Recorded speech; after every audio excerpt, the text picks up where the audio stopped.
তাহলে আমরা যেটা করবো সেটা হচ্ছে উদ্ভিদ রাজ্য বা প্লান্ট কিংডম। প্লান্ট কিংডম কি? অনেক বিজ্ঞানীরাই কি করেছে, জীবগুলোকে সহজে বোঝার জন্য সেগুলোকে শ্রেণীবিন্যাস করার চেষ্টা করেছে, ভাগ করার চেষ্টা করেছে, যেন সেগুলোকে সহজে স্টাডি করা যায়, অধ্যয়ন করা যায়। তো এর মধ্যে একটা বিজ্ঞানী হচ্ছে R.H. হুইটেকার। কি নাম? R.H. হুইটেকার।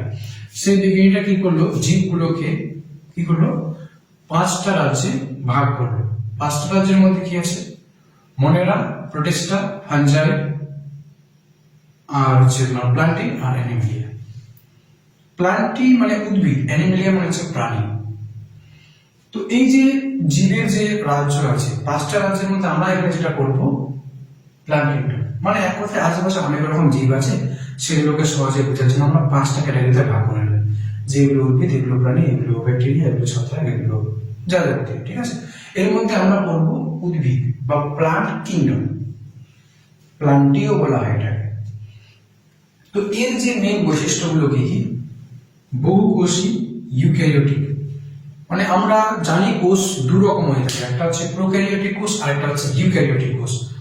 তো এই যে উদ্ভিদের মধ্যে যে কোষ, উদ্ভিদ কাদেরকে বলবো?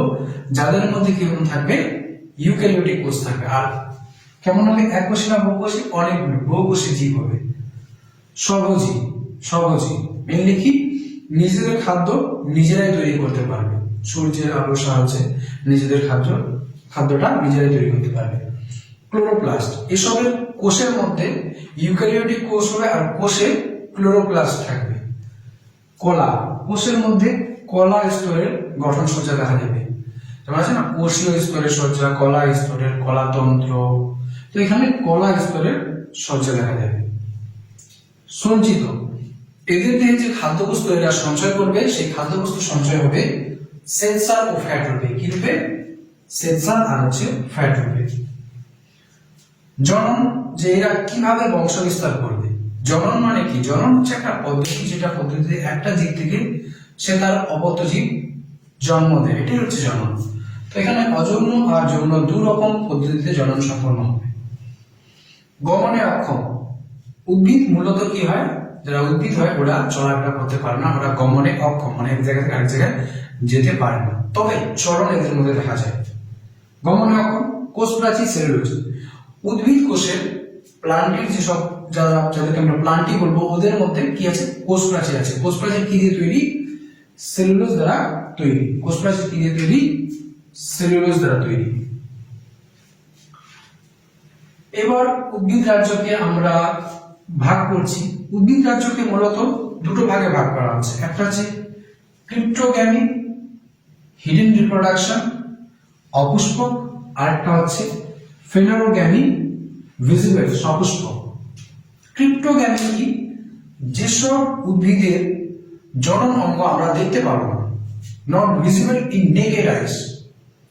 কোন একটা উদ্ভিদ আছে যার জনন অঙ্গ কি সেগুলো আমরা দেখতে পাচ্ছি না, রিপ্রোডাকশন কিভাবে হবে সেগুলো আমরা খালি চোখে দেখতে পাচ্ছি না, তাকে বলা হচ্ছে অপুষ্পক। এদের মধ্যে ফুল ফুটবে না, কিন্তু এরা উদ্ভিদ। এদের মধ্যে ফুল ফুটবে না, কিন্তু এরা উদ্ভিদ।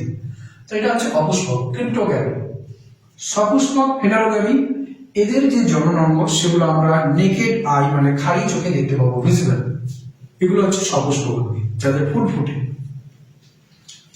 ক্রিপ্টোগ্যামি, হিডেন রিপ্রোডাকশন। আচ্ছা, ক্রিপ্টোগ্যামির যে আমরা যে উদ্ভিদগুলোকে ভাবলাম ক্রিপ্টোগ্যামি, ফেনারোগ্যামি, তার মধ্যে 5টা ডিভিশন আছে।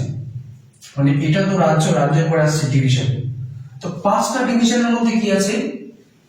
থ্যালোফাইট, ব্রায়োফাইট, টেরিডোফাইট, আর হচ্ছে তোমার ব্যক্তবীজী, গুপ্তবীজী।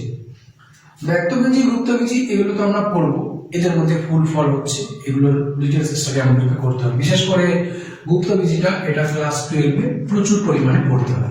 মানে প্রচুর বলতে গিয়ে এটা একটা চ্যাপ্টারই আছে, sexual reproduction in flowering plants. তো এটা তো সেখানকার হচ্ছে, এখানে জাস্ট একটু ধারণা দিয়ে দেওয়া হবে। ক্লাস 11-এ জাস্ট একটা ধারণা দেওয়া হবে। থ্যালোফাইট মানে হচ্ছে শৈবাল। আমরা এই তিনটা, এই যে অপুষ্পক উদ্ভিদ আছে, এই তিনটার একটা স্বাভাবিক পার্থক্য দেখে নিচ্ছি, কোনটাকে থ্যালোফাইট বলবো, কোনটাকে ব্রায়োফাইট বলবো, আর কোনটাকে বলবো টেরিডোফাইট। থ্যালোফাইট কি বিষয়টা কি যে মূল কাণ্ড ও পাতা এটা বিভেদিত আছে কিনা। মূল কাণ্ড পাতা নেই, নির্দিষ্ট কোনো মূল কাণ্ড আর পাতা নেই, জাস্ট একটা স্ট্রাকচার, জাস্ট একটা গঠন।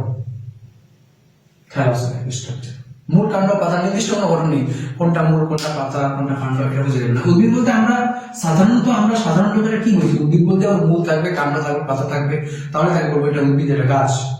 কিন্তু সায়েন্সের ভাষায় এটা একটা অন্যরকম, যে শৈবাল এদের মধ্যে মূল কাণ্ড পাতা থাকবে না। আর তারপরে যে আছে শৈবালের উদাহরণ ভলভক্স, ব্রায়োফাইটা যাকে বলা হয় মস বর্গ বাংলায়। তো ব্রায়োফাইটার মধ্যে মূল পাতা আর কাণ্ডের মতো অংশে বিভেদিত থাকবে না, কিন্তু কাণ্ডে বিভেদিত থাকবে না, কিন্তু তাদের মতো স্ট্রাকচার থাকবে। মূল থাকবে না কিন্তু মূলের মতো গঠন থাকবে, কাণ্ড থাকবে না কিন্তু কাণ্ডর মতো গঠন থাকবে, মানে দেখতে কাণ্ডর মতনই, কিন্তু সায়েন্সের ভাষায় তাকে কাণ্ড বলা হয় না।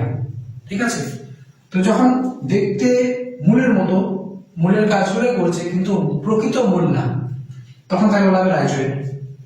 দেখতে কাণ্ডর মতো, কাণ্ডর কাজগুলো করছে কিন্তু প্রকৃত কাণ্ড না, তখন বলা হবে পলিড।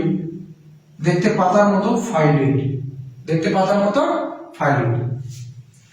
আর এখানে যে আছে টেরিডোফাইট, এটা মূল ও কাণ্ডের পাতায় বিভক্ত আছে, কোনো সমস্যা নেই। এখানে পাতাগুলো দুই রকম হয়ে থাকে, মেগাফাইলাম আর হচ্ছে মাইক্রোফাইলাম। মেগাফাইলাম আর হচ্ছে মাইক্রোফাইলাম। মেগা মানে বড়, মেগা প্রজেক্ট, তাই না, মেগা ডাইভার্সিটি, মেগা সিটিজ, তো বড় জিনিসকে বোঝাচ্ছে মেগা। মাইক্রো ছোট, মাইক্রোস্কোপ দিয়ে আমরা ছোট ছোট জিনিসকে দেখি, যেগুলো আমরা খালি চোখে দেখতে পারি। তো মাইক্রো মানে এখানে মনে করি তবে মাইক্রোফাইলাম, ফাইলাম পাতাকে বোঝানো হচ্ছে, ছোট পাতা। এবার অবস্থান, কোথায় কে থাকছে না থাকছে। অবস্থান, অ্যালগি বা শৈবাল এরা কোথায় থাকবে, এরা জলে থাকবে। এরপরে যে আছে ব্রায়োফাইট, মস বর্গ, এরা জন্ম হবে স্থলের মধ্যে, কিন্তু এদের যে নিষেক সম্পন্ন হবে, নিষেক হওয়ার জন্য এদের জলের প্রয়োজন। এই জন্য এদেরকে বলা হয় উভয়চর। অ্যাম্ফিবিয়ান্স অফ প্লান্ট কিংডম, উদ্ভিদ রাজ্যের উভয়চর, তাদেরকে বলা হয় মস বর্গ বা ব্রায়োফাইট। খুবই গুরুত্বপূর্ণ একটা প্রশ্ন। আর টেরিডোফাইটা কি হয়, মূলত স্থলজ। ঠিক আছে, এবার সংবহন কলা শৈবালের মধ্যে দেখা যায় না, ব্রায়োফাইটার মধ্যে দেখা যায় না, তবে সরল প্যারেনকাইমা কলা দেখা যাচ্ছে। সরল প্যারেনকাইমা কলার অনেকগুলো ভাগ আছে, যেগুলো আমরা পরে পড়বো, উদ্ভিদের গঠন ও স্ট্রাকচারের মধ্যে কলাটা পড়বো সেখানে। আর এখানে কি রয়েছে টেরিডোফাইটের মধ্যে, টেরিডোফাইটের উদাহরণ হচ্ছে লাইকোপোডিয়াম। এখানে কি আছে, কলা আছে, জাইলেম আর ফ্লোয়েম, সংবহন কলা আছে, সংবহন মানে পরিবহনে সাহায্য করবে, জাইলেম আর ফ্লোয়েম। তাহলে উদাহরণগুলো অ্যালগিস ভলভক্স, ব্রায়োফাইটের ওগোনেটাম, আর টেরিডোফাইটের লাইকোপোডিয়াম।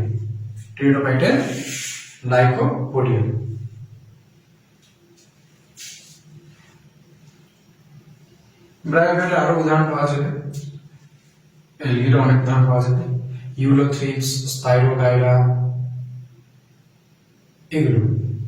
ঠিক আছে, এরপরে নেক্সট আমরা দেখব পরের পার্টে।